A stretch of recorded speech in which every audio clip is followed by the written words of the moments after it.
Welcome into Sosa's Steam Room. Today we're talking the Bulls Circus. Adam Hess joins us to talk some Blackhawks. We talk about the big game coming up on Sunday and some of the Cubs' latest moves. Hit it.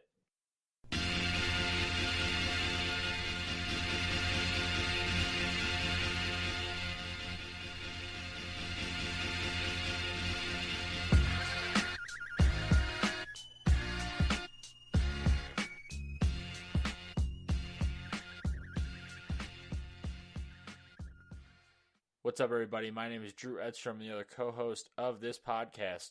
The man talking to me electronically over the interweb, Blake Van Pocky.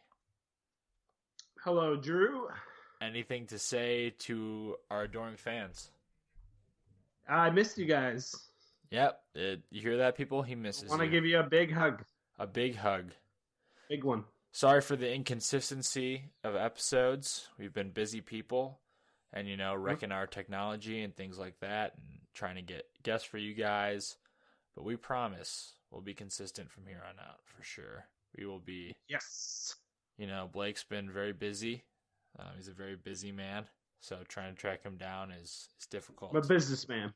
He is. He's all about the business. All about the business. Well, welcome in to episode 30 of Sosa's Steam Room. A couple things you need to know for advertising inquiries, or you want to send us an email. Just shoot us an email at sosassteamroom@gmail.com. We have Twitter, Facebook, and Instagram accounts. Just search Sosa's Steam Room. Subscribe and rate our podcast on iTunes, Stitcher, TuneIn, Spreaker, and now we are on the iHeartRadio app. So if you want to find us on the iHeartRadio app, by all means, please do so. We have some personal Twitter accounts. Myself, at Dean Edstrom, and Blake, your Twitter handle? At SoldierFieldBLG. And you can check out all of the information about this podcast on sosassteamroom.com. And that's all the housekeeping items I have, my friend. Wow. Yeah, I know. But I should note that it's a very special podcast because very special. We are at our year anniversary since we got this going. We're at our birthday. So I want to say to you, Blake, thanks for hanging with me and talking into a microphone. All the way from North Park to here. It's been a pleasure. Looking forward to the future and what it has in store. Yeah. And, I have a birthday pie. Happy birthday pie? Yeah. Not cake. Yeah, well, pie's better than cake. That's a hot take right Wow, there. we agreed on something. Okay, there you go. What kind of pie though? If you had to go-to pie, what's your pie of choice? Go-to pie. I prefer French silk. If I had to go for a French silk French pie. silk, that's It's like a chocolate pie, kind of. I'm not as much as into the delectable. Do you like apple pie? I love apple pie, dude. Just give me some apple pie, some ice cream. Yep, that's it. That's game over. That's the game changer right there. Yeah. I'll go apple pie and ice cream any day of the week. Birthday pie. Spread it around. Birthday pie. I will go find a pie tomorrow at the supermarket, bring it back, and eat the whole thing. I'll Periscope it. It'll be a thing. Celebrating Sosa's Steam Room's birthday. I would love that. I will eat the whole pie. It's going to be a thing. I believe it. All right, well, let's get right into it. So I had a chance to sit down with Adam Hess. He's a contributor for Second City Hockey. We kind of talked about the Blackhawks' first half of the season, along with the trade deadline coming up on March 1st. Really good time talking to him. We were meaning to have him on for some time, but we finally locked it down, and we were able to talk some Hawks. So take a listen. Joining us now on Sosa's Steam Room is Adam Hess. He's a staff writer for Second City Hockey, and you can go ahead and follow him on Twitter @_Adam Hess. Adam, what's up, man? Thanks for joining us. Hey, thanks for having me. How you doing tonight? I'm doing good. Hanging in there. It was a pretty entertaining weekend of hockey with the All-Star game and all the festivities. But I'm ready for the second half of this Blackhawks season to get going. Yeah, same. Very much the same. Although the All-Star break for me was sort of nice. I kind of watched a little bit of the skills competition. But once the Central Division got bounced in that first game, I was like, all right, I don't really want to care to watch this anymore. Not because I don't care about the All-Star game, but I was like, I have other stuff to do on a Sunday. Yeah, they got absolutely housed. It was it was not even rough. close. It was pretty rough. But, more hockey is to be played, and I'm excited about this stretch run here for the Blackhawks. So we're just going to get right into it here. Which player has surprised you the most so far this season? I would say for all the wrong... Well, okay. I have kind of a two-part answer. For all the wrong reasons, it would have to be Jonathan Toews. I'm just surprised by his slow start. He's never really been an elite scorer, but he has some 70-point seasons in his past and has known to put up a 60-point. You can kind of almost rely on him to give you 60 to 65 every year, which in this day and age is pretty much considered elite. And so the fact that he has just fallen off the wagon so bad, almost went goalless in the first month of the season and just has had such bad stretches. That's just surprised me. And again, that's for all the wrong reasons. But in terms of who surprised me the most for good reasons, I would have to just say it's Scott Darling. Darling has always been a very competent backup goaltender, but this year he's showing capability to really take a load on his own. And that's only, that's not necessarily as great a news for the Hawks as it maybe some people would maybe think it is, but I think it's really good news for him, especially with sort of being a pending restricted free agent at the end of the season. You have a brand new franchise that's going to be popping up in Las Vegas next year. Actually, I think Darling's unrestricted. I think I might have been wrong there. But again, brand new franchise popping up. They're going to need a goalie. And, at 28 years old, maybe he's not the franchise goaltender, but he's probably going to get himself paid. I would expect something around the $3 million mark, and he's definitely earned it. And it's such a cool story for him, just his whole life, how he's recovered from, drug and alcohol abuse and climbed the rankings of the hockey world to now being, having a top, 15 save percentage in the NHL. I don't think that the Blackhawks would win the Stanley Cup if he was in net. I think they're going to have to rely on Crawford for that, but he's definitely proving himself that he belongs in this league and might even be able to be a number one starter for a team. Yeah, that Las Vegas Golden Knights possibility is intriguing. It's going to be interesting what kind of players they get on their roster and how Darling might fit into their plans. Going back to Toews here for a second, why do you think he struggled so much in the first half? Well, I think the speculative answer is that there's got to be some sort of nagging injury with him. And that's all speculative. There's nothing really to back that up or to, corroborate that sort of thing. But it just, this kind of fall from even last year, he had a decent enough season. It was nothing really special, but it was still pretty good. To just this year being so meh and blah, definitely not number one center material, certainly not what you hope for out of a captain, and especially when you're paying $10.5 million annually. And so just to have that kind of lack of production from him, I think in terms of it must be some sort of injury. But in terms of what we can see that isn't just speculative, my guess would just be that he's sort of, like I said, he's never really been an elite scorer. And so maybe he's just starting an early decline, and that's very bad news for both him and the Blackhawks because there's still 6 more years of $10.5 million he's owed for the next, for 6 seasons, obviously. And so if he can't really start turning it around, it could be some rough sailing for the Hawks. Yeah, and for him. That's a big chunk of cap right there. Just with Kane and Toews both. You definitely expect Toews to produce. And hopefully he'll start to down the stretch. He has a history of doing so. And, we've never really been in the position to doubt Toews before. But his play isn't he's not playing up to standards at this point, for sure. Yeah, and I think, a lot of people are kind of just piling on in the hockey Twitter community, just, piling on, pointing out all the players that are having better scoring seasons than him, and he makes the All-Star game, even though he definitely was not deserving of that All-Star game nod, and even he said that. So that one, it's hard to really fault people for that. But just like the kind of amount of like piling on that's been going on lately is just kind of insane to me. Just how much people are kind of getting on top of him and saying, oh well, he doesn't belong in the NHL 100, stuff like that. like one bad season doesn't ruin a career so far that has been nothing short of fantastic. And captaining 3 Stanley Cup teams is absolutely incredible. So the fact that people are just piling on so much like doubt on him, again, he's never been an elite scorer, so it's just tough for me, not necessarily like as like oh, it's tough to see it because I'm a Hawks fan, but it's just like it's tough for me to get behind it because it's like, how can you let one bad season when he's 28 years old sort of bring down all the good play he had when he was younger and leading those teams to championships. Yeah, this Taves hate on Twitter kind of reminds me of the Corey Crawford hate that we've become so accustomed to on social media. But yeah, that NHL 100 list was interesting. Him being added onto that, and that's kind of a cool thing that they did. And a lot of people saying like, "Where's Malkin?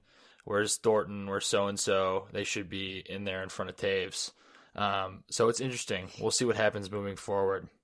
So heading into the second half of the season here, Central Division, maybe not as strong as it used to be for sure. But which team scares you the most besides which team is a threat to the Blackhawks? I'm still pretty nervous about the Nashville Predators. They've dealt with a lot of injuries this year, and they're still right in the thick of things, right in the hunt. The Minnesota Wild have shown themselves to be a good team, but this is just par for the course with Bruce Boudreau. Is the hottest team in January, getting into the playoffs. They're probably gonna host the first round, and I guarantee you it goes to a Game 7 and they lose. I'll call it right now. I don't care who they play. The Wild are not gonna win the Stanley Cup. They're not even gonna make to the final because Bruce Boudreau's their coach, and he just can't get it done in the playoffs. And I know that's kind of a cop-out thing, but that's just the way I feel about it, and it's just proven time and time again. So teams I'm still nervous about in the Central would just have to be the Predators, because if they can stay healthy, they have the defensive depth on the blue line and the forward depth to be really, really good.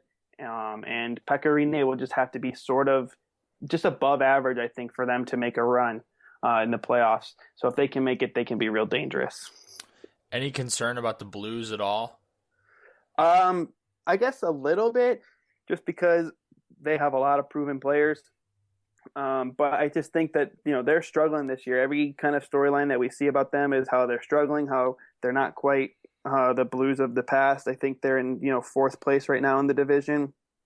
And they're barely in a wild card spot. So I think that, they can still represent a little bit of a threat because they're a familiar foe to the Blackhawks, but they're going to have to make the playoffs in order to really scare anybody. And there's a pretty good shot that they don't make that. So, who sneaks in ahead of them then? I know the Jets are kind of on their heels a little bit, I suppose, and some other teams.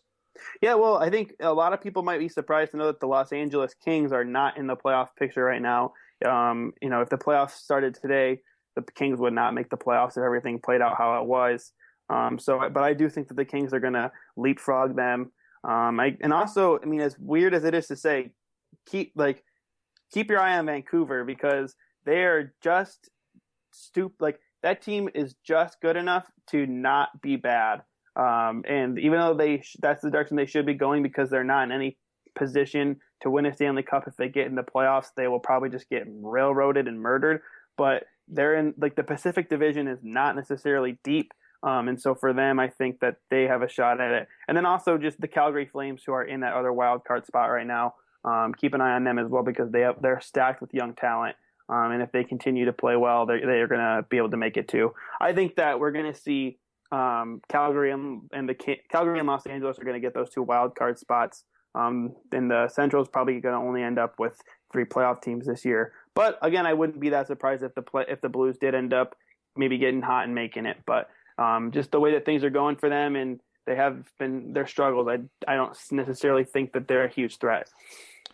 Yeah, I mean, you and I both know there's nothing quite like playoff hockey. And once playoff hockey starts, anything can happen. But usually, we've seen in the past, Blackhawks just remain poised and take care of teams they're supposed to take care of. Teams like the Minnesotas and the Blues, even though the Blues beat the Blackhawks last year, they're not as proven in the postseason. So I still think out of the Central, the Blackhawks are the biggest threat to make noise. But you got to keep an eye on those teams as well. Yeah, definitely. I agree with that for sure. There's a whole lot of unknown. And that's kind of the beauty of it is that, again, I mean, you look at the teams right now that are just a few points out of the playoff picture. Nashville in third place in the Central right now. I have it up on my phone. They're at 56 points. They're only 3 points ahead of the Blues. They're only 3 points ahead of the Flames, who are both the Blues and Flames at 53. And then you have the Kings and Canucks at 50. The Stars and the Kings and Canucks are at 52, and the Stars and Jets are at 50. So that even though those Stars and Jets you might feel like they're out of it, they're still within striking distance where one or two hot streaks from them and one or two cold streaks from the Blues or Flames or Kings can really kind of shake up everything. The only teams to really count out are the Coyotes and Avalanche, who are both having just historically bad seasons. Yeah, unfortunately, I live with a Jets fan, so I have to hear about Patrick Laine like all the time, and he's fantastic. He's so much fun to watch, but just the Jets continually beating the Blackhawks over and over again is getting extremely annoying for me. Anyway. That's one of the things that I think is so funny. The Blackhawks, as much it might be sort of a cop out to say it, but I think sometimes the Blackhawks kind of coast through the regular season. And they're kind of like they want to get to the playoffs and then really turn it on, which can be very dangerous because then you're not really you don't really ever find your real stride until that point. But I think that the Blackhawks, like the Jets, are just one of those teams where they just have their number, and it's happened before. Last year it was the Stars. For the past couple of years, the Oilers have been able to take it to them, especially in Edmonton.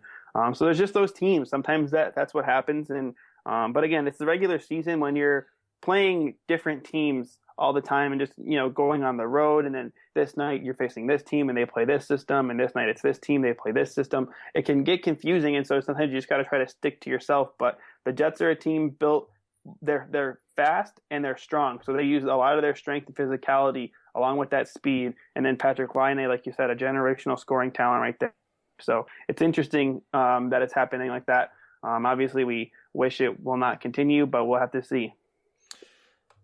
Yeah, so the NHL trade deadline is coming up March 1st, I believe. And, there's a bunch of rumors floating around about the Blackhawks, possible reunion with Patrick Sharp, yada, yada, yada. What do you think happens at the deadline? Well, I really hope they don't trade for Patrick Sharp. Agreed. As much as people love Patrick Sharp and, he was great when he was here, he's 50, or I was going to say 50. He's like 35 years old. He makes $5 million. Yes, he's an unrestricted free agent at the end of the year, but he has I think he has less than 10 points this year still. And he has been injured, dealing with concussions, and that again is even more of a reason not to trade for him. Yeah, there's the nostalgia factor there, but you're trying to build a championship team. You're not trying to build, a high school reunion. So it'd be fun if Sharpie was back, but it would be more fun if he was back and actually capable of making an impact, which I just don't see it. So I definitely just don't want Patrick Sharp on the Blackhawks. In terms of what do I think will happen, there's a whole lot of talk that they're going to end up I shouldn't say going to end up, but there's a whole lot of talk that they're interested in a lot of these big names being floated around, most notably Gabriel Landeskog and Matt Duchene of the Avalanche.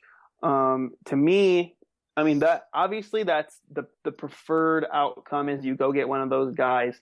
I just don't know how realistic that is, because in order to make a deal like that happen, at least in terms of the long-term financial sense of it, because the Hawks are already in such a precarious cap position, and then you factor in Artemi Panarin's new contract, it only makes it a little more complicated.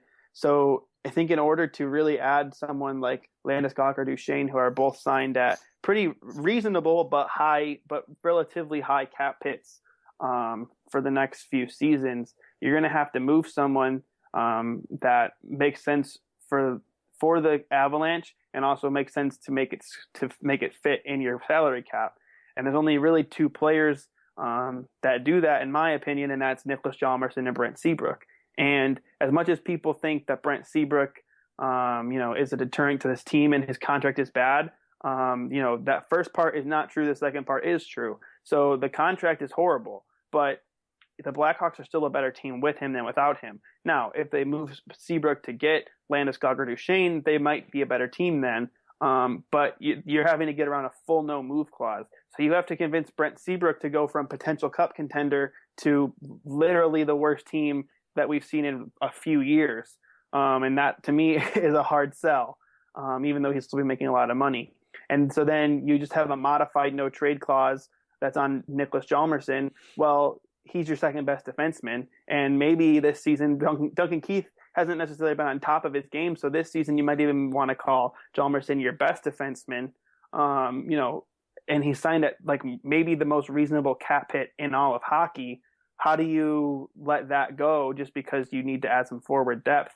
And I do think they need a top line left winger. And I think that might be one of the reasons for Jonathan Toews' lack of success. So if they added a Landeskog to go alongside with Toews and Hossa, I mean, that's ideal right there. But I just think that the price might be a little too much. And maybe not even the price, but just what you'd have to give up from the Hawks, I don't think necessarily might interest the Avalanche. Like, I don't know if Brent Seabrook really, does it for the Avalanche. And then also, again, you're having to convince him to go there, and that's just a hard sell for me. And so, what you'd have to put around it as well, it wouldn't just be a straight up swap. So it might be tough. Yeah, do you think there's any value guys in the market that they could just go snag for maybe not as hefty of a price tag? Maybe there's guys like P.A. Parento out there. There's a couple guys out there. None that really spring to mind per se, except for P.A. Parento right off the top of my head. I'd have to look at it a little bit more. I haven't thought a lot about it a whole bunch. But yeah, I mean, if they wanted to maybe even like Jerome McGinley from the Avalanche as well, he'd probably be a little bit of a value where the price wouldn't be as high. They've showed some interest in that. But again, that's sort of an aging player whose production has fallen off. How much are you really getting better in doing that? And it definitely depends on the price there because, again, it's a pretty high cap hit. So it's not like you can get additional pieces on top of that. That's about going to be your only real addition there with the cap hit. So what are you going to be giving up? Is it just like a mid-round pick or just kind of a B prospect? Or are you having to give up Alex DeBrincat? Because if they're going to ask for that kind of return for Jerome McGinley, that's just not going to happen. So which do you think is more likely at this point? Do you think they'll trade for that top line forward or they'll kind of just stand pat? I don't think they'll stand pat. I think they'll make moves. But it's tough for me to say that trading for that top line forward is necessarily more likely. Again, it would just take something pretty big. And I guess in a lot of ways it might, if they might not have to give up a roster player right away because they will have some cap space available to them at the deadline. I think they have almost $6 million available. So if they can make some numbers work that way, it might be doable now, but then, they're just going to run into that cap issue later. So I don't know. It's an interesting thing. It's fun to speculate on. I mean, if they can get Landeskog or Duchesne for like Brent Seabrook, Ville Pokka, a first round pick, and like Tyler Mott, something like that, put a little package together, that might be worth it to me. But again, I don't know how likely that is because you're having to convince Brent Seabrook to waive that no move clause. Yeah, it should be a very interesting time, and we'll see what happens. So when things are all said and done, when the playoff picture is set, where are the Blackhawks in the standings, and how do you see their postseason shaking out? I think they'll finish second in the standings just because they're 9 points ahead of the next closest team, which is the Predators. That's almost 5 whole games that the Predators or other teams would have to make up. That is, the Predators do have 2 games in hand on that, so maybe you would just call it 3 games, assuming the Predators get those 2 points in those extra, or those 4 points in those extra 2 games. But if the Hawks can just kind of play, above average hockey, maybe keep themselves around 500, 550 for the rest of the season, they should be pretty okay to lock themselves into second place and get home ice advantage in the first round. And then in terms of how their playoff run goes, I predicted at the start of the season that they would be bounced in the second round. I still feel pretty confident about that. I don't necessarily think that they're necessarily primed at this time to make a cup run that will go very deep into the playoffs. But I think it'll all depend on what happens at the trade deadline and what the injury situations look like, what their matchups look like come the playoff time. So it's tough to call what will happen in the playoffs when it's still 3 months away. All right, Adam, thank you so much for your time. Again, you can find his work over at Second City Hockey, and you can follow him on Twitter @_ Adam Hess. Thanks for joining us again, man. Hey, thanks for having me, guys. No problem. We'll be sure to get you on again here soon. And that was Adam Hess joining us. Thanks again to Adam. You can go ahead and follow him @_ Adam Hess and check out his work on Second City Hockey. He does a good job. Really funny on Twitter as well. Just seems like a good guy. Yeah, good website too. Great website with SB Nation. Good stuff. One of my favorite Blackhawks sites out there. So looking forward to the second half, Blake. It kicks off. Whoa. And the Blackhawks have a little bit of a road trip here. Yeah. So they're going to hit the West Coast hard. They're going to go see you in Arizona on Thursday, but they start off San Jose. Seeing me specifically. They're just going for Blake. They're going to my house. That's where they're spending the night. They're going to see Kim and Rory and the whole gang. And, San Jose. They're going to Arizona, then at Dallas. And then I think they go up to Winnipeg. Well, I think it's Minnesota and then Winnipeg. Minnesota, then Winnipeg. So they have quite busy the road week. trip here. Yeah. A busy week, but we need some more hockey in our lives. The All-Star break was fun, even though the Central Division got absolutely housed in the All-Star game. 2 years in a row. Yeah, it's not looking good for I don't them know what it is. in the All-Star standings. Corey Crawford, MVP. Sure, let's go with that. All-Star standings. Anything really stand out for you in this upcoming road trip? Well, I guess I don't know. They haven't played great on the road, so maybe it'll be good to see if how well they play on this upcoming stretch. They entered the break on kind of trending downwards. Lost a couple games they should have won. I think they're gonna want to get like that bad taste out of their mouth of losing some close games. So I think they'll get back to where they are, or back to how they usually play this week. And yeah, I don't see any. There's the teams they play coming up aren't extremely tough, so they should come out of this road trip with a favorable record. Yeah, something that Adam mentioned when I talked to him was some of the trade interest around the league. How the Blackhawks are kind of looking for that top six forward, that left winger for Taves to play with. There's a couple names that have been floated around. Duchesne is one of them from the Avalanche, who Colorado. are just a god-awful hockey team. Yeah, what happened to them? I don't know. I really don't know. What the heck happened to them? So Duchesne is out there. Aginla is another name that's been kind of floating around. So do you have any insight on that? What do you think is going to happen at the deadline? Well, Duchesne would cost A bunch. Plus, we'd lose some depth off our blue line. So, yes, he'd be a good fit, and he'd help the top six forwards out a lot. But he'd also make it really tough on the back end. So, that trade, I'm not totally sure if they can even manage to do that. But in the Aginla, what did Adam say? Adam said that Seabrook would most likely be the piece that is moved. And his contract isn't great, and you'd have to pair him up with some young guys, and he has a no trade clause, so he'd have to approve. He'd have to kind of approve the move. And Adam was saying how we don't think that he would really approve a move to basically from a cup contender to the Avalanche, who are the farthest thing from that. Yeah, and I've seen Seabrook's name being floated around in terms of trading for Duchesne. But yeah, I don't see that either. Him going to a team that's so far below everyone else in the standings right now. So it's good. It's fun to think about, but practically, I don't see it happening. Yeah, so I'm excited for second half hockey and eventual playoff run. Hopefully, the Blackhawks stay in their current position. Hmm. We'll see what happens. Playoff hockey's fun as hell, so looking My forward to favorite that. postseason. Absolutely. All right, I think we've already talked about this, but yeah. let's move on to the circus here. Are you ready? I for thought the that was circus? in November. Well, the circus actually is no longer coming to the United Center. The So they had circus to make trip their is own? dead. So the Bulls decided, to honor the circus, and we're just gonna make our own here. If you haven't heard about this stuff going on with the Bulls, you're basically living underneath a rock. And this stuff is so entertaining.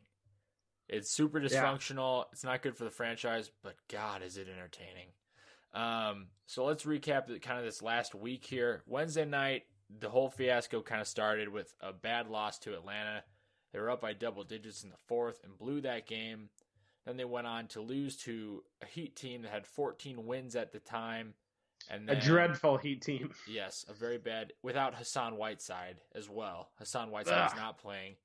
And then last night they were able to rebound with a win against a bad Sixers team without my Joel favorite Embiid, team in the NBA. They're very fun to watch. They're on a tear recently. They're trending upward, but Embiid did not play. So just a side note, that team is going to be good. It's going to be very good for a long time once Ben Simmons comes back. Yep. For sure. So let's talk about what happened Wednesday night in Atlanta. So Dwayne Wade and Jimmy Butler had some very interesting quotes that they shared with the media. And basically saying that the young guys don't care enough, that it should hurt to lose pretty much, and how Dwayne Wade's talking about how he's 35 years old and he has 3 championships, and it shouldn't hurt me more than it hurts the younger guys on the team. They gotta want it. And that's a literal quote. It should really hurt. It should really hurt them. It should hurt you. And then Jimmy kind of follows up with, if you're not mad after a loss, then, you're lost. What's wrong with you? This is your job. Do your job. And this is what you're supposed to love to do. And how guys are basically have to do whatever it takes to win. Jimmy dropping some F-bombs. Yeah, a lot of cursing in this. So a lot of cursing. We're not going to go through that because we're a family-friendly program. We're a family show here. We are. And, it's basically, this is just such a circus. And then Rondo, the guy that I love so much, follows it up the next day with posting an Instagram post basically comparing his veterans in Boston to Jimmy and Wade, talking about how they practiced every day and how they didn't give stuff to the media and all this stuff. And he has a point. So basically people were picking sides between Team Rondo and Team Butler and Wade. Like, whose side are you on? And to be honest, for the first time in a long time, I'm kind of on Rondo's side here. You should keep that stuff in-house. You shouldn't share with the media. If stuff's going on within your team, you need to talk to that person individually. You need to be present in practice, especially if you're a veteran. And so it's like all that stuff. Yeah, you don't want to alienate your entire team, and you don't want to start these type of distractions. You don't want your top 2 players doing this, basically. Absolutely. And yes, maybe something need to be said, but in the locker room or, directly to a player or coach, not like this. Coming out in the media is always bad. It ends badly 100% of the time. And players get rubbed the wrong way for sure. And we already know that a lot of the younger players on the roster support Rondo. Because Rondo has really been supportive of them. He's in there, in the gym with them, practicing, testing them, going to D-League games in Hoffman Estates. I mean, he's being a good teammate. He might be a head case, and he might be super opinionated, but he seems like a good teammate. So there's that going on. The young guys are kind of backing Rondo. And then I saw the Jerian Grant quote. Yeah. Someone else, I think, had a quote basically just saying exactly what you said about Wade not practicing. Yeah, Grant came on Twitter and was like, I give 100%. I play to win. Blah blah blah blah blah, and it's just like it was just so bad. And then Rondo comes out and does that, and the next day they have a team meeting, which goes well in the shoot around, and then Gar Forman supposedly is supposed to address the media, and this is what really rubs me the wrong way. Like players come out in the media from time to time, but as a general manager, you have to clean up the mess that you make, and Gar Forman made this mess. So he comes out right after this team meeting, and he goes, I'm really disappointed in the veteran leadership on this team. It's been addressed with all three of Jimmy, Rondo, and Wade, and, I'm not going to take questions, which is ridiculous, absolutely ridiculous. Own it. He needs to own it, and he's not right now. And there's so many different reasons to say that Gar Forman should be fired right now and should be out of a job, but here we are. Yeah, so Drew, does he keep his job at the end of the season? I'm going to say yes. Yeah, explain. The Bulls are a very loyal franchise to the point where it's borderline Clearly annoying. It's so bad that they're so fixated on keeping their guys happy, aka John Paxson, Gar Forman. However, if the Bulls miss the playoffs, I don't think Gar Forman, John Paxson, or Fred Hoiberg keep their jobs. But I think they will make the playoffs. I think they'll barely sneak in because Jimmy Butler's insane, and he's a top 15 player in the league. And the East is so weak. The Bucks have gone on an absolute downward trend recently, along with many others. What happened to that? I heard a lot about Giannis, and then the floor kind of fell out underneath him. Yeah, it's just they've fallen off significantly right now. Still a little too young?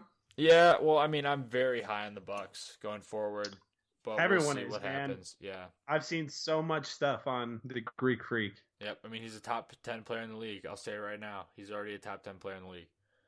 But that's one guy. Oh, I'm sorry. One more point. That's one guy. This is giving you credit here. That's one guy from the beginning you said is going to be a star. So absolutely. Congratulations. Thank you very much, Blake. I'll take that credit. Here's a medal. Thank you. I'll take it via Skype. Thank you very much. So, Gar, I mean, he's gotten away with so much already. They haven't done anything in the draft the past couple of years. That Doug McDermott draft is looking worse and worse every single day. The Bobby Portis draft isn't really panning out at all. The Nico draft is looking pretty dreadful right now. We saw what happened with Tony Snell, even though you did get some value back with Mike Carter-Williams. It's true.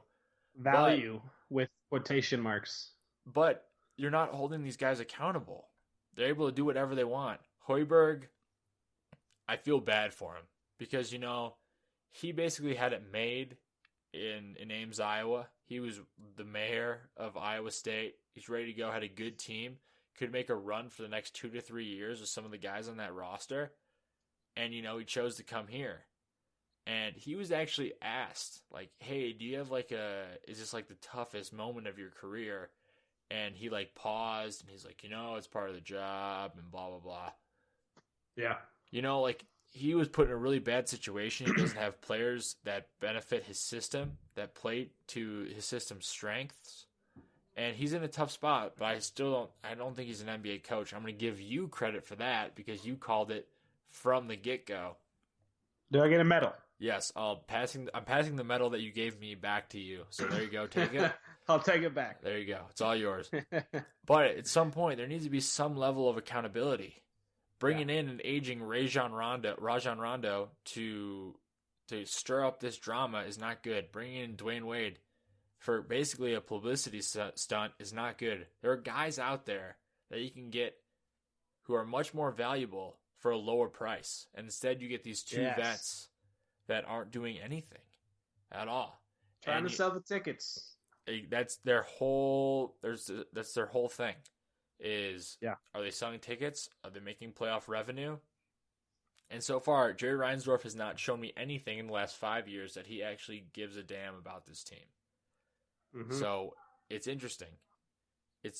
We'll see what happens, and I'm not sure what'll happen next, but I'll tell you. I say that he keeps his job. And I we think continue on the spiral. I think there's no way he keeps his job. I know loyalty is clearly a thing that Reinsdorf likes to, point to, and it's clear he is very loyal to his employees. But this is insane. Like, I've never seen anything like this. And yes, if they make the playoffs, you can say, hey, we had some success, but how can you get by this and say this guy deserves a spot in your front office? Like, I don't see a scenario where a sane person says this guy still deserves this job. But yeah, I don't know. Most Bulls people seem to agree with you into the fact that he's probably going to keep his job.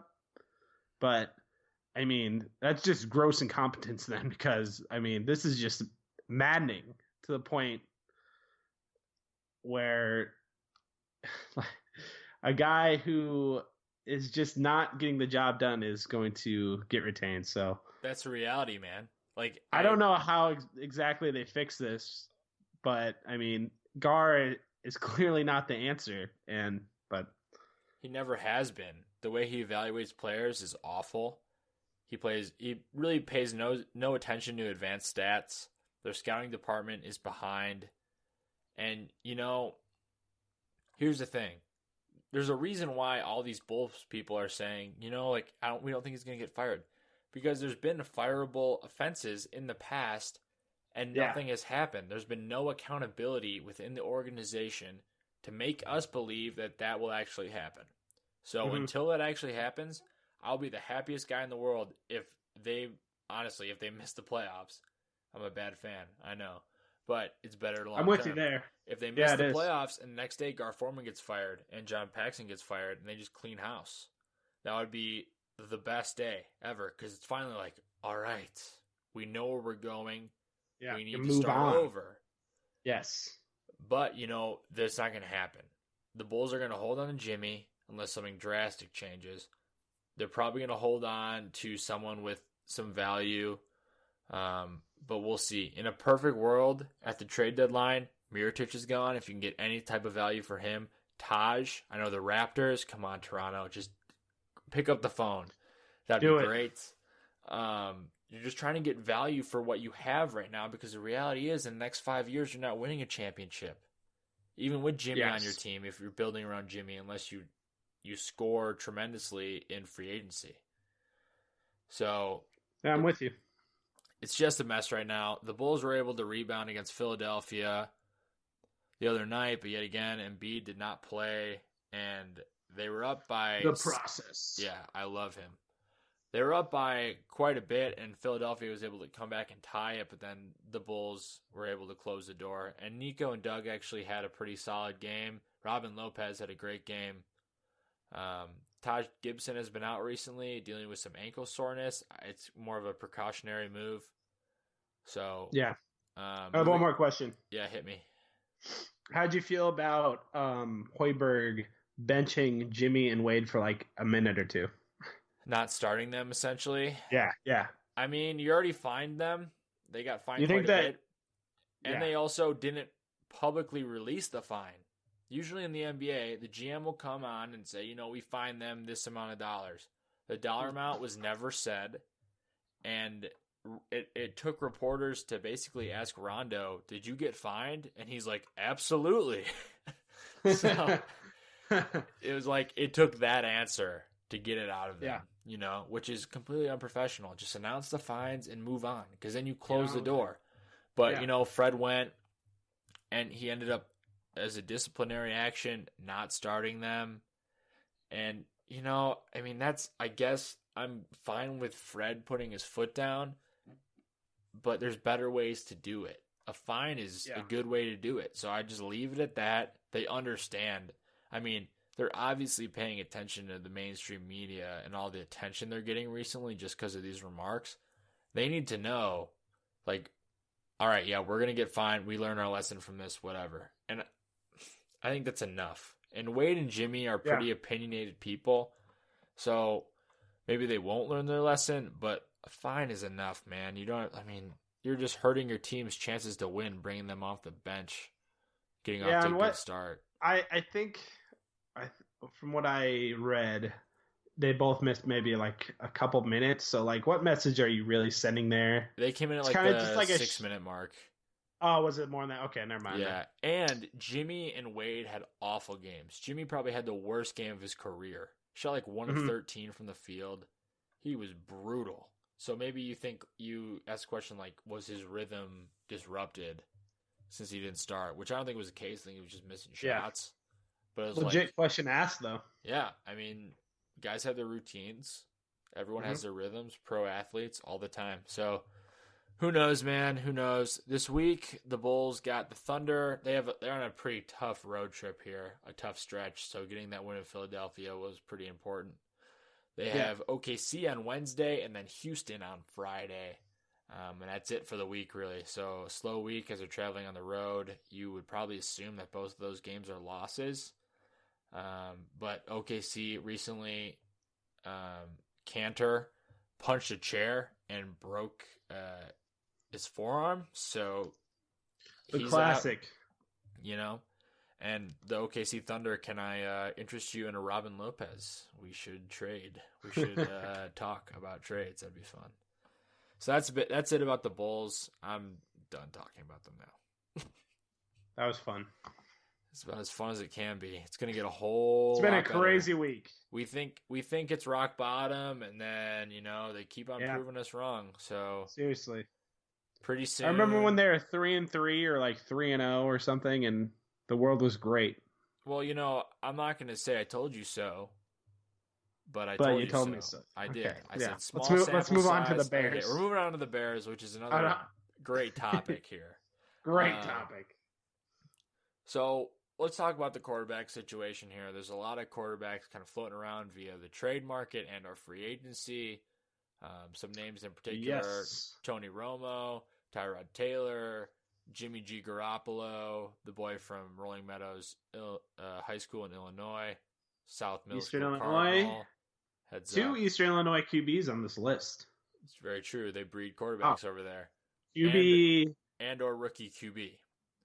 So you put down here on a scale of 1 to 10, how amazing would blank be? Amazing. Put like the rainbow above my head. Yeah, that's exact. I did like a little hand motion. Yeah, it's like the more you know. And you listed some names. So, Blake, on a scale of 1 to 10, how amazing would Tony Romo be as a Bears QB? I'm going to go off the charts here. I'm going to go with a 20. Not actually, but at the same time, yes, it would be amazing to have Tony Romo as a quarterback. So what kind of deal are you giving him, essentially? Ooh, I don't know. Aging guy with injury history. Yeah, I'm not even history. I wonder what Tony is looking for himself, because I think he knows he's probably on he's definitely on his last contract. I don't know, maybe 1 or 2, maybe 3 years left. But if the Bears, I could only see the Bears signing him for 1 or 2 years as like a bridge deal to their next quarterback. But hey, we saw Kurt Warner almost win a Super Bowl at 38 in like when people thought his career was completely dead. So crazier things have happened. Are you calling a Bears Super Bowl right now? I'm calling a Bears Tony Romo Super Bowl. That won't happen, and I don't think the Bears will sign Tony Romo. And honestly, if on an actual scale of 1 to 10, I'd probably give this like a 2, because you're just stuck in limbo at that point. Unless Tony Romo is like an MVP candidate and really just pulls your team out. You got a bridge.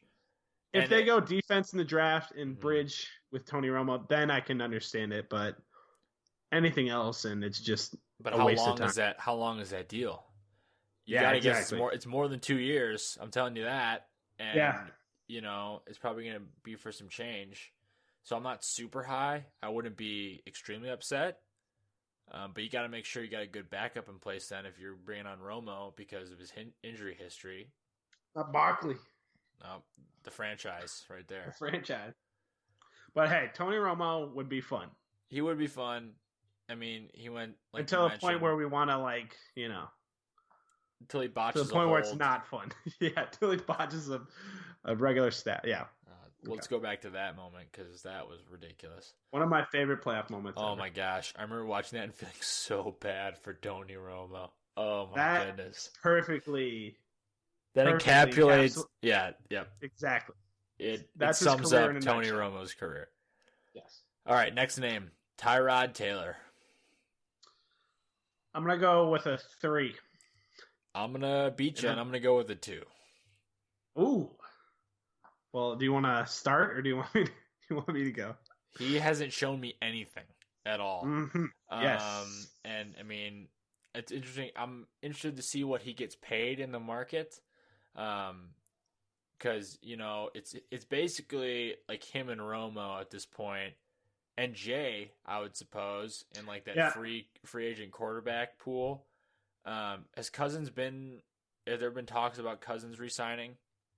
There's been talks. I'm fairly certain he'll stay in Washington. Agreed. But so I'm not really putting him. He'll be in that pool. a ton of money if he hits the open market. Well, I'm not putting him in that pool necessarily. So I'm sticking with these two, Romo and Tyrod. And I mean, he hasn't shown me anything. He hasn't been consistent enough. Yeah. What do you think? Yeah, I'm with you. He hasn't shown enough to, I think, say he's earned a long-term deal, and he's going to get a long-term deal. It's going to be worth a good amount of money, and he's barely at starter level. So do the Bears want that? Do they want to commit to a guy who is very iffy at this point? I mean, he does have some good qualities, but at the same time, there's a lot of bad things about his game that like dissuade me from wanting the Bears to go after him. So he's younger than Tony Romo, but you're gonna have to commit more time to him.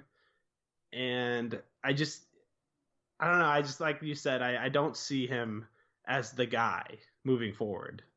I mean, he'll probably go back with the Bills, just considering they have a QB need too. They might draft a QB, but he's not the guy. I have very little confidence he'll be a starter in a couple years. I would tend to agree with you 100%. And then moving on to everyone's favorite, Jimmy Garoppolo. What do you think? Yes. I'll go above a 5. I'll go 6.5.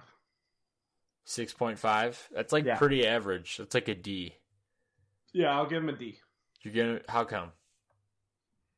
Well, he played 3 games. Looked good in 3 games. But it's 3 games, and you're going to have to give something up. You're going to have to give up picks or something. I would give up a 4th-round pick or a 5th-round pick for him. I've heard rumors of 2 second-round picks. I heard that. I heard moving him for the 3rd pick. That's just insane. If they do that, the 3rd overall pick. No, yeah, if that I read that today and I wanted to like strangle something, but he's a good prospect, and he wouldn't be a terrible option. I think he could be okay, but we haven't seen enough of him. And are you willing to give up that much for a guy you've seen 3 games in a really good system? So it's just not worth it, but not the worst option at the same time. Yeah, I mean, I would love to see him in a Bears uniform for sure, but I don't know if Pace is willing to give up the assets, I guess. Yeah.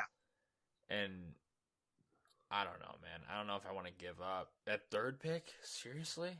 That's ridiculous. That's not going to happen. Yeah, that if that happened, like that is kind of like an insane scenario. The one you said, the 2 second-round picks, that's kind of insane too.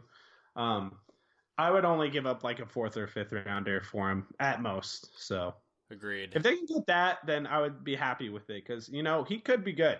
I mean, he looked like he has a good strong arm. He makes some really good throws. So I don't know. We'll see. So on a scale of 1 to 10, how amazing would insert rookie QB here be as the Bears QB? I'll go 7. So which rookie QB are you talking about? Deshaun? Well, Deshaun is an option. A guy who I liked at the beginning of the season, then I kind of was a little more iffy on during the season because of how bad his team played. But now he's kind of starting to get some more recognition again because he's clearly like a really good prospect. Deshaun Kaiser from Notre Dame. I feel like he could even go to the second round, but he looks like he's looking. I mean, once you go back and look at the tape of him again, you see an NFL starter level player who can make some really good throws. So if we get Deshaun Watson or Kaiser or even Trubisky, one of those guys, I think that'd be really good heading into next season and for the future. But so what do you? I know the last couple drafts, Paces says, we're gonna take a quarterback. Last year they didn't do that. Are they taking a quarterback this year in the draft?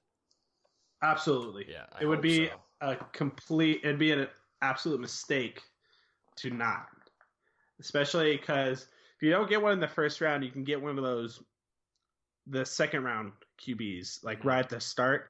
I mean, there's not a great history of like great QBs coming out of that round, but I think there will be some talented guys there because I think some QBs will fall who are talented in this draft. So there's just they need a QB. So if they don't draft one, they're gonna have to rely on free agency and other avenues. But they need a developmental QB as well. So I see them drafting one first or second round.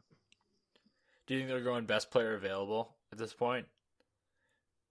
Yes, I do. Yeah. Okay. There's a lot of good defensive players. Yes, there are. We can talk about that. We'll talk about that later. Yes, we will. At some point. Let's talk about the thing that's on everyone's mind. It's been buzzing around in their brains all week. The Pro Bowl, obviously. Yes. I did not watch a single minute of the Pro Bowl. I will confidently say that. I heard it was pretty low scoring.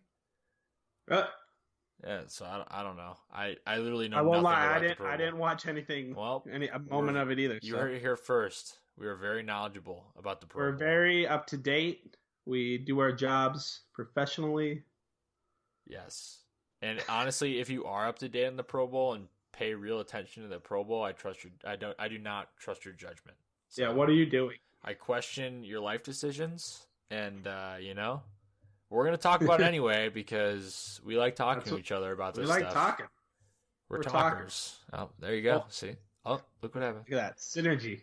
That's chemistry, folks. That's chemistry there. That's a year of doing this. You see? The year pays off. All right, Jordan Howard went to the Pro Bowl. Good for him. I saw a bunch of Instagram posts with him wearing the Snapchat glasses or whatever they're called, the spectacles. I don't know. The spectacles. How'd he do? Yeah. Did you look up any stats about Jordan Howard and how he did in that game? No, I heard he beat someone in one-on-one or something. Did you hear about that? No. I don't know. There's this thing where he's mic'd up and he's facing off against someone. I don't know. Let's just move on. All right, we're gonna move on from the Pro Bowl. If you want to go watch the highlights of that game and waste about 5 minutes of your life, please go and do that. Go do it. And it's time, Blake. It's time for the Super Bowl Super Bears. Super Bowl Sunday, folks. It's coming up. It's been nice. I haven't really been paying attention to the mainstream media and all the attention and all that stuff. So I'm just going to ask you a question, Mr. Blake. Who you got? Yes. I'm going. Okay, I thought a lot about this today. It's a very hard game to pick. I feel like this is a good matchup with two teams that are really playing really good football right now. My gut says Falcons. But I say that, and then I think, I think about the Patriots and, that whole roster and that coaching staff, and it's kind of hard to pick against them. But right now I'm saying Falcons because that offense looks unstoppable. I'm just forever thankful to the Falcons for beating the Packers. and so I feel like I'm obviously rooting for them. I think most of America is. Who I think's gonna win? The Patriots are gonna win, Blake. And I understand the Falcons' offense is on an absolute tear. Julio Jones is not a human being; he's insane. But Tom Brady, I will say, is the greatest quarterback of all time. So, he's going to do what he does. Since 2006. He's going to do what he does and lead them to victory, unfortunately. I want to see the Falcons win, but I have to put money down. I'd put money down the Patriots. Yeah, like I said, it's a hard one to pick for me, at least. The Falcons, away from home might be a different story. We've only seen them win 2 home games, but it's hard to pick against the Patriots. But I like how the Falcons defense is played, and that whole offensive unit is clicking from their running backs to their wide receivers, and Matt Ryan is hitting everybody. So That's I don't know. not We'll good. see. You I shouldn't think be hitting people, Blake. I know he should stop, get some help. I get what you're saying. In all seriousness, yeah. So it should be a good game. Should be down to the wire. I'm looking forward to snacks and a bunch of appetizers. So shout out to appetizers during Super Bowl. You're a beast. Yep, we love you. So last year we did a little wager on the coin flip here. And I never got the receiving end of that wager, which was a pitcher. Did you win? I did win. I did. Oh, you did? Oh, okay. Yeah, the coin flip. I won the coin flip bet last year. Right when we started this podcast, we let off with this coin flip bet. That was like episode 1, right? It was, and I never got my beer. We're 30 episodes in. I never got the pitcher of beer, and it's all Blake's fault because he didn't want to go to Rabbits with me. And I mean, there's been plenty of opportunities for me to cash in on that bet. There's been so many. So many opportunities, but I just haven't for some reason. So that's on you. That is on me, and I'll take it. I think you're past your statute of limitations, so you owe me a beer. Well, we'll see. So after this, let's do that again. For the coin flip bet, we'll do a pitcher of beer, even though you owe me a pitcher, so you might owe me 2 after this. I'll give you a dose. And I'm going to go with the same bet that I did last year, which is a heads. You remembered it? Is a heads. I went with heads last year, and you went with tails. So you have to go with tails now. Never fails. But it failed last year for you. It failed the one time. I'll let it go, but it won't fail me again. And we have 6 prop bets here that we kind of want to run through because that's what the Super Bowl is all about, is the prop bets. And we're going to do $1 That's all I care about. We're going to do $1 per prop bet here, depending on if we differ in opinion. So we'll see what happens. Yeah. So we're going to run through some of these. We already covered the coin flip. I'm taking heads. Blake's taking tails for a pitcher of beer. I might get 2 pitchers of beer out of this, folks. That's good. And let's run through these. Luke Bryan is singing the national anthem, and the over-under for that is 209. Blake? Yeah. What are you taking on that one? Last year was Lady Gaga. Was it Lady Gaga? It was. Okay, that's what I thought. And I think it was at 239, and she blew by it by like a minute. So I'm gonna guess 209 is a very conservative number. I'm going with the way over. Yeah, I'm gonna go with the over 2. So I'm not disagreeing with you on that one. I've seen him live, so I know. I'm just gonna root for that. So no difference in that opinion, and I know we're not gonna differ on this next opinion. Oh my! All right, the next one. If you go online and put money down on this next prop bet, because it's such a gimme, and if we're wrong, we'll own it next week. But I'll be shocked. There's no way we're wrong. Luke Bryan wearing blue jeans while he's singing, 100%. Yes, 100%. Here's all my money. I'm winning that bet. That's a foregone conclusion. I saw him perform in Florida at PCB outside. Drew's a really big fan. I'm a huge fan. He's a huge fan of Not really. I was just in that situation. I said, oh, look, there's that guy playing guitar. So I'm going to go over there, and it was him. Secretly, he was freaking out. I was fangirling. And he was he was wearing jeans, like 80-degree heat. So there's no chance I mean, he's going to be wearing blue jeans. It's going to happen. Did he have a shirt on? He did. He did have Wow. a shirt on. That's a surprise. Crazy. That's a surprise. All right. Matty Ice said on the broadcast, over under set at 2. I'm going to go with the under. Ooh. I was thinking under. I think it might be a push and they go with 2. I'll say over. Just to disagree. All right, with you. there we go. $1 on the line for that. I think they're going to be firing out the Matty Ices after they, win the Super Bowl. All right, we're going to see what the official results of that are afterwards. Yeah, I'm going to have to. I'll listen for that one. And then Giselle, Tom Brady's wife, showing 1.5 over under. It's a definite over, especially if they win, which I think they're going to win. So I'm going over. I'm going to go with the under. All right, we differ. I think they're going to show her one time, and that's it. I think they're showing her once, and that's it. They'll show her right at the beginning, and then they'll show her with like 2 minutes left. I think it's going to be a close game. So she's I could see that. Like the nervous, I could see that. But the nervous, pensive here's look. what I bet. I don't know. I'm still going with the under. All right, I so think they're going to get $2 the one out of the way. $2 on the line. $2. Matty Ice and Giselle right there. Another one. Will Houston, we have a problem, be said. Isn't Joe Buck on the call of this game? And Troy Aikman? Yeah. I'm trying to put my mind in the head of two idiots quick.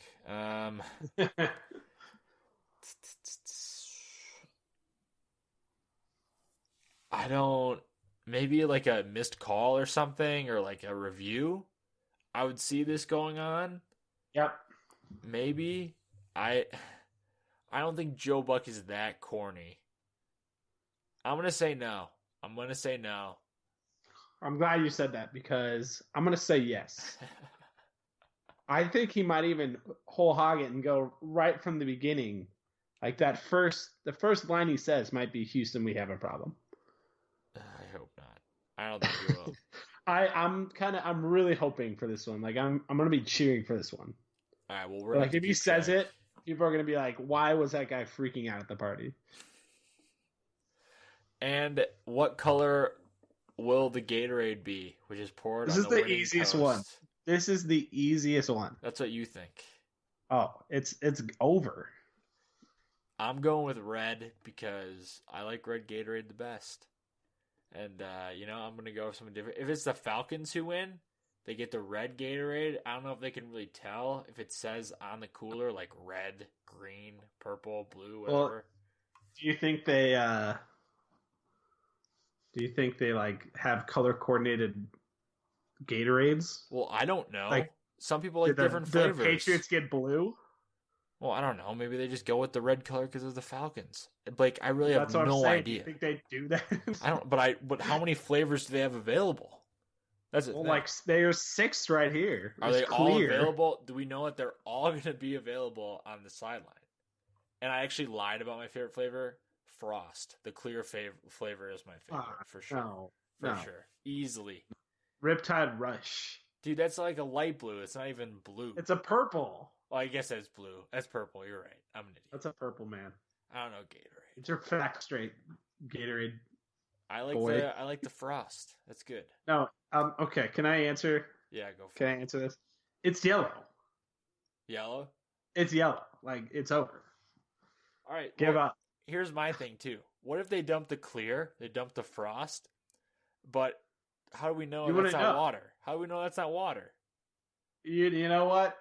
I'm sure there's going to be some guy on the field who's checking this stuff. Who like grabs the head coach and like licks his hand or something, or like what? He's like sucking it out of the grass. My goodness. All right, you know what? Let's pick 2. I'm gonna go. All right. Let's pick 2. I'm gonna go with. I'm gonna go with. This seems weird. I'm gonna go with the orange and the red. Give me the orange and the red. Okay. Those are my 2. All right, I'll go with the blue. Just the blue? Actually, no. Blue and yellow? I'm not going blue. Okay. I'm going yellow, and then I'm going lime green. Jeez, the lime and green. 2 3-1 odds right there. I'm taking a All right, risk. that's what I do it. Blake's a risk taker. I don't even need the second one. I know it's going to be yellow. That's fair. We will keep tabs on that for sure. I already know. And if we're both wrong and they like throw purple or blue, then we'll bite the bullet and we'll be like, all right, well, no dollar for either of us. If it's purple, I'll videotape myself getting a Gatorade bath with purple Gatorade. Yes, 100%. Yes. Just like I'm eating that pie tomorrow, and I'm going to do it. I will buy a pie. I should do that. And Okay, I'm going to Periscope it. And I'm going to talk to the people while I eat it. I'll be there. I'll be giving you the hearts on the side. All right, sounds good. Cubs. Quick Cubs notes here. Yes. We're very close to spring training and pitchers catchers reporting. Thank God. Valentine's Day, they report. Day of love. You know who's got spring training tickets? Blake. This guy. Not me, unfortunately. I'll be stuck here, not going to spring training. I'll be in the nice, hot weather, living it up. Well, good for you. You want a cookie? Yes. So the Cubs signed Brett Anderson to a $3.5 million guaranteed contract, but he could make up to $10 million with incentives and stuff like that. That's a lot for incentives. It is. I think it's just based on his injury history. He has a long history of injuries, and he hasn't been consistent, really, so that's what the incentives are for. But this adds some more starter depth for the Cubs, which is always good. And he's already on the Cubs 40-man roster, and that stands at 40 exactly. So that roster is filled up going into spring training. Good. So we'll see what happens if they do some shuffling there or make a deal. I don't really see anything happening, but we'll see. And Anderson, he's just got a really bad history with injuries. He had back surgery last season, so you have to monitor that, and that's tough for a pitcher. He has 4 pitches in his arsenal, which he can be pretty effective with. He's had some good seasons. Just looking over his numbers right here. He has a career ERA of 3.86, which isn't awful, which isn't really bad. We had some really bad seasons last year with the Dodgers. He only pitched in 11 innings and had 11.91 ERA. His whip last year was 2.55, which is not very good. So he's a question mark, but the Cubs front office loves to get that starter depth, and they accomplished that. Yeah. I mean, you have they have Mike Montgomery right now, kind of in that 5 spot. We'll see what happens with battles over spring training. I'm so excited to watch baseball again. I cannot even begin. I know. I can't believe how much I miss it. Oh my gosh, it's gonna be so good. It's gonna be amazing. And I'll be watching it live without Drew. Thanks for rubbing it in, man. Also, if you didn't know, Javi Baez is now blonde now. Did you see that? What? I did not. He dyed his hair blonde. I'll Google it. Yeah, Google it. And he dyed his hair blonde. It's a thing. He looks, speaking from a guy who has also bleached his hair blonde in the past, he looks pretty good. He pulls it off. When I did it, I was like fat and extremely out of shape. And, he looks good because, he's in shape and he's a good looking guy, unlike me. So let me see this. Oh. Yeah, you see it? Yeah, it doesn't look terrible. No, it does. I mean, there's definitely worse looks out there. Yeah. It's not the best, but it's not the worst. It's not the worst. I guess. Got some blonde hair now, so he's a blonde. We'll see how long that sticks Welcome around. to the club. Blonde people do it better. He'll probably shave his head during the Respect Bald thing that the Cubs do every year during spring training. Yeah. So, and also David Ross. David Ross just signed on with ESPN, so he'll be an analyst for them now. And he's the president now. President of ESPN? President of the United States of America. Don't talk about a president of the United States, please. Let's not do David Ross? Well, I wish it was David Ross. Do you imagine the health care that he'd put in place? Incredible. Probably so much good things in regards to health care. All right, let's get to some shout-outs here. DJ Folklore, Sammy Sosa, our boy Beefton, Scoyville. Love you, Beef. Yeah, anything to say to him? Keep trying your hardest. I see you down there. Yeah, we see you. You're always in the shout-outs every time. The Atlanta Falcons for beating the Packers. Thank you very much. Yes. in the most satisfying way possible. So happy Thank about that. you. I love you, and good night. Barack Obama. So that's shout That to your him. that was okay. That You was could do decent, better. I guess. You could do better. You could do Well, better. maybe. Obviously not. That's probably my best. Yeah, David Ross, congrats to you on the 2 new gigs. You're a good man. And inauguration day, I'm not gonna let this go. Oh my god. It's gonna be a thing now. My large adult son, Cristiano Felicio. Props to you, my friend. My large cat. I can see him as like a house cat. He's too cuddly to be a house cat, dude. He's like a teddy bear. He big is Brazilian teddy bear. I see him as like a house cat, like a big one. He'd be a fat cat, but like, no, he's probably a dog. Fair. I don't know. Well, the jury's still out on his animal. I'll figure it out. The Chicago Cubs, you won the World Series. My good buddy Carl Johnson. Shout out to you, Carl. Johnson Center? Nope, just Carl Johnson.